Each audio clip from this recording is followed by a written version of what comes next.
कैसे हैं दोस्तों। आपको बहुत बहुत सारा मेरा नमस्कार और आपके अपने YouTube channel PAT with Sachin में फिर से आपका स्वागत है।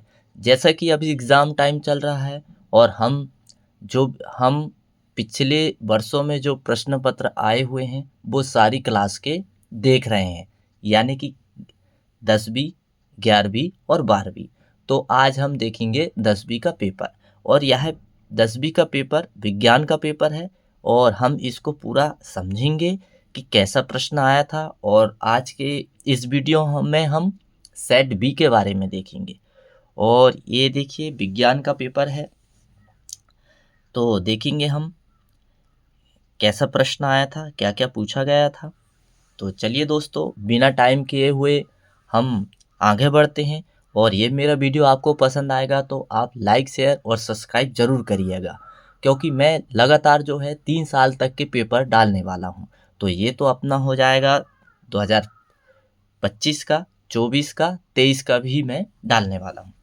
तो चलिए हम आगे बढ़ते हैं। सबसे पहले यहाँ पर दिया है कुछ इंट्रैक्शन कि भैया प्रश्न क्रमांक 1 से 5 तक 30 वस्तुनिष्ठ इसमें प्रश्न दिए गए हैं और प्रत्येक में एक एक अंक होगा।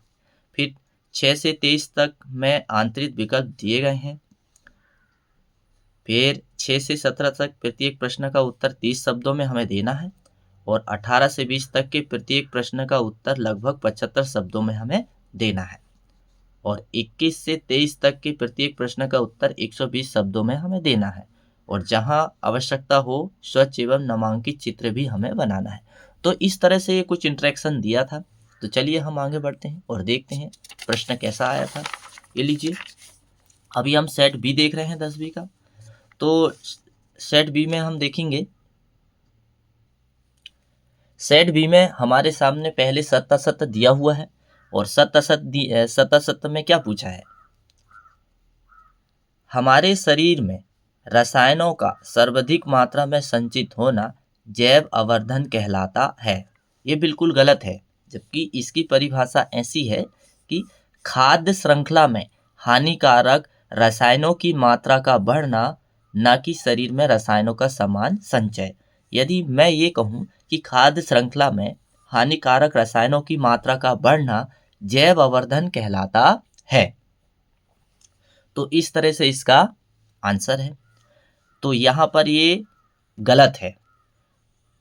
अब यहाँ सेकंड में क्या दिया है, हरे विद्युत रोधन वाला तार प्राय विद्युतमय तार होता है। तो हरे रोधन वाला जो तार है, यानी हरे रंग का जो तार है, हरा तार अर्थ का होता है। किसका होता है? अर्थ का होता है। यानी हमें पहचान बताना है कि हरा तार जो है किसका संकेत होता है। फिर यहाँ पर क्या दिया है, प्रतिरोध का एसआई मात्रक ओम होता है। बिल्कुल सही आंसर, प्रतिरोध का एसआई मात्रक ओम ही होता है। फिर इसके बाद में चौथा प्रश्न क्या दिया था, निकट दृष्टि दोष को उत्तल लेंस द्वारा संशोधित किया जाता है। बिल्कुल गलत, निकट दृष्टि दोष को अवतल लेंस के द्वारा संशोधित किया जाता है और निकट दृष्टि दोष को माइपिया के नाम से भी जाना जाता है।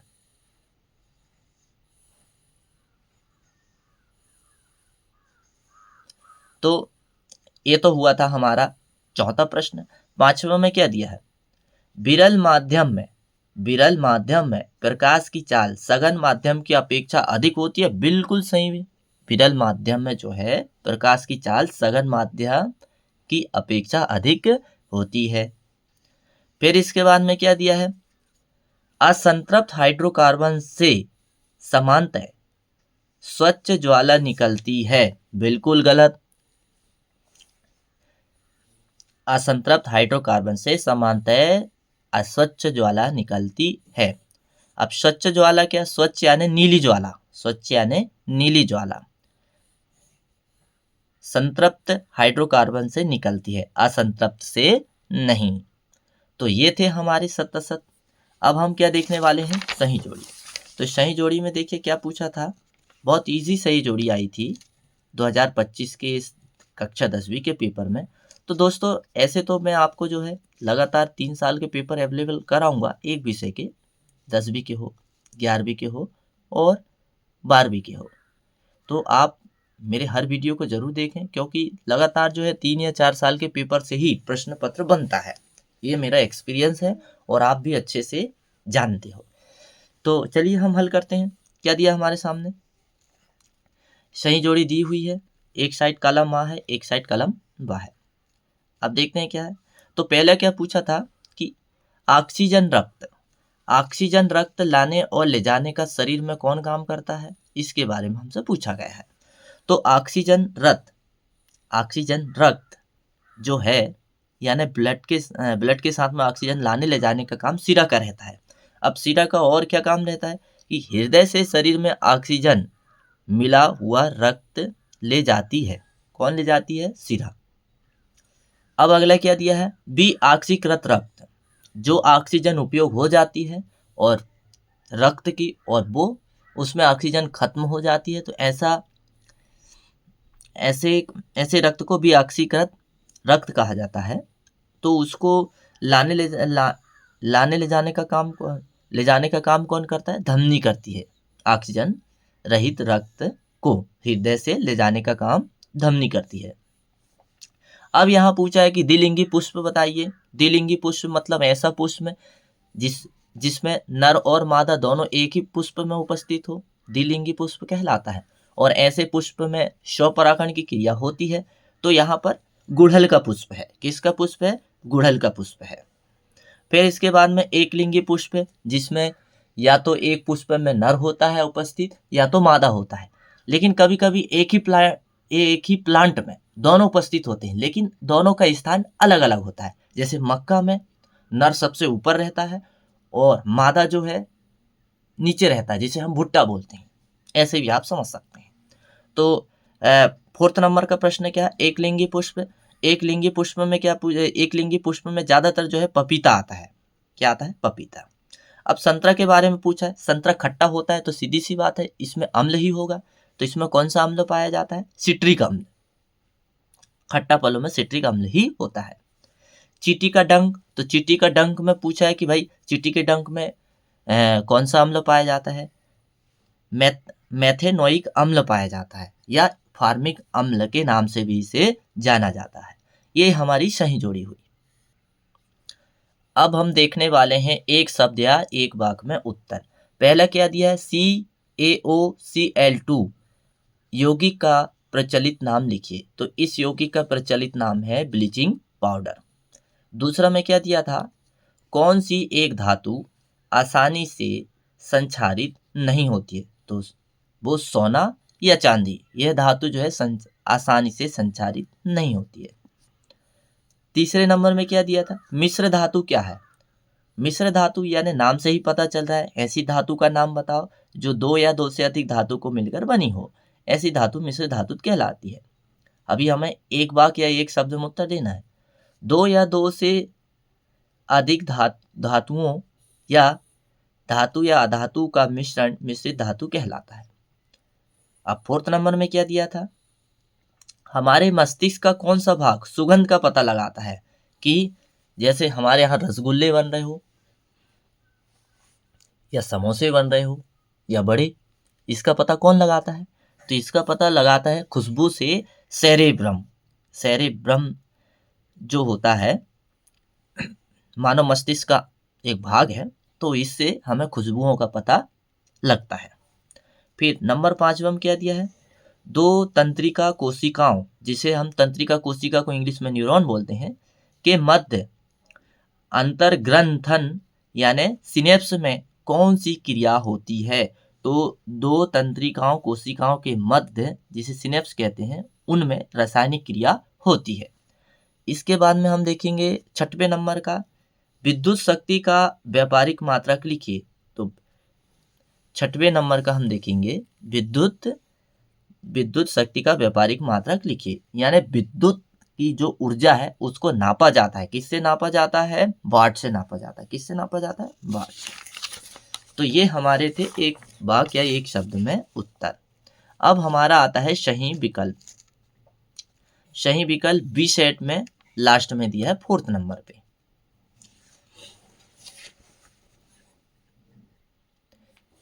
विकल्प में पहला विकल्प हमारे सामने दिया हुआ है और यहाँ पर रासायनिक क्रिया करवाई गई है। क्या करवाई गई है?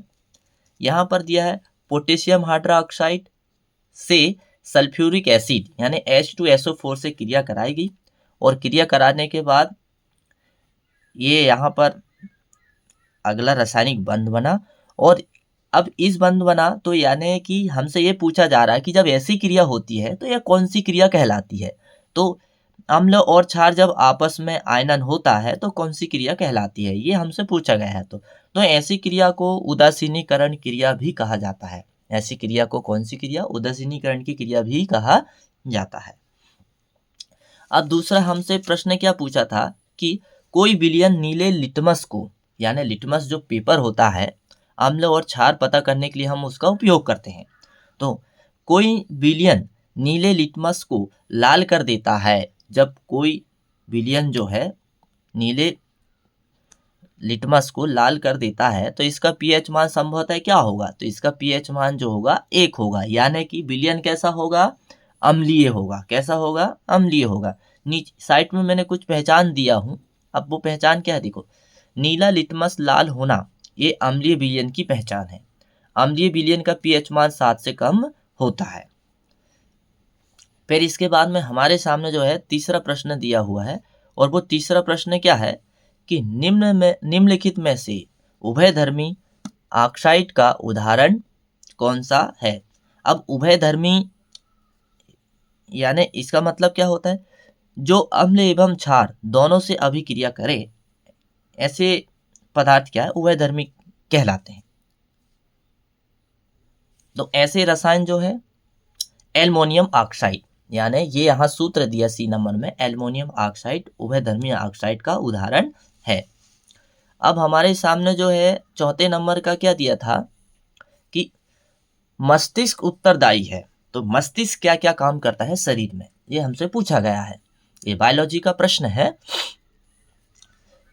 सोचने के लिए, बिल्कुल, हृदय स्पंदन के लिए, शरीर के संतुलन को बनाए रखने के लिए, उपयुक्त सभी। ऐसे तो मस्तिष्क और भी कार्य करता है। मस्तिष्क नहीं होगा तो हमें सिग्नल नहीं मिलेगा और सिग्नल नहीं मिलेगा तो हमारा शरीर काम नहीं करेगा, यानी बॉडी जो है काम नहीं कर पाएगी। तो ये चारों कार्य जो है ये तीनों कार्य ही जो है मस्तिष्क के द्वारा होते हैं या मस्तिष्क के द्वारा कंट्रोल होते हैं। अब अगला प्रश्न आता है 5वें नंबर का कि निम्नलिखित में से कौन मानव में मादा जनन तंत्र का भाग नहीं है। अब यहाँ पर 4 अंग दे दिए गए हैं और हमें पहचानना है कि नर के हैं क्या मादा के हैं। तो अंडाशय तो मादा का ही है। फिर गर्भाशय भी मादा का ही, जहाँ बच्चा बनता है। शुक्रवाहिका और फिर दिया है डिंब वाहिनी। तो ये शुक्रवाहिका जो है ये नर जनन अंग है। अब इसके बाद में 6वां हमसे विकल्प में क्या दिया था कि अभिनेत्र लेंस यानी आँख का लेंस, अभिनेत्र लेंस यानी आँख लेंस की फोकस दूरी में परिवर्तन किया जाता है। मतलब आँख के लेंस में परिवर्तन किया जा सकता है। कैसे? लेंस का उपयोग करके। तो पक्षांबीय पेशियों द्वारा, लेंस बोल दिया था मैंने, कौन सी पेशियों के द्वारा किया जा सकता है? पक्षांबीय पेशियों के द्वारा। तो दोस्तों ये मेरा वीडियो कैसा लगा आप बिल्कुल बताइएगा कमेंट्स करके, और यदि पसंद आए तो लाइक शेयर सब्सक्राइब करना ना भूले। अब इसका सेकंड जब पार्ट्स आएगा तो मैं आपको सारे प्रश्नोत्तर के बारे में समझाऊंगा। तो 10वीं वालों से मेरा निवेदन है कि ये वीडियो ज़्यादा से ज़्यादा शेयर करें और मेरे को आप सपोर्ट करें ताकि मैं आगे भी और आपके लिए अच्छे से अच्छे कंटेंट बना सकूं। तो मेरा वीडियो देखने के लिए आप सभी को बहुत बहुत सारा धन्यवाद, और आपकी परीक्षाएं अच्छी हो और आपका रिजल्ट अच्छा आए ऐसी मैं कामना करता हूं।